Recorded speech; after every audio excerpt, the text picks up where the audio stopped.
بالله عليك لو أن قيل لك يوم القيامة أمك اللي بتحاسبك، تشعر بشيء من الأمان صح، شيء من الاطمئنان. أنت جايب العيد في الدنيا تدخل عليها تقول يا أمها طالب إيش طلبها، أنا أخطيت خلاص.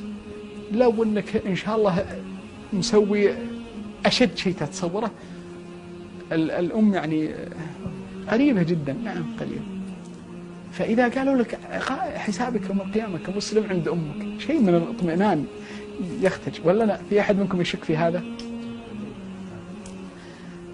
إذا كانت الأم أمك هذه الرحمة، أنا شوف إيش كبري إلى اليوم أمي تتصل عليك كليت دواك، فأقول أجاوبها السكر معي سكر، فأقول لها إيه كليته؟ قالت ترى بعد الحبوب لجيت بها، والله ما زل عليكم بالعمر هذا.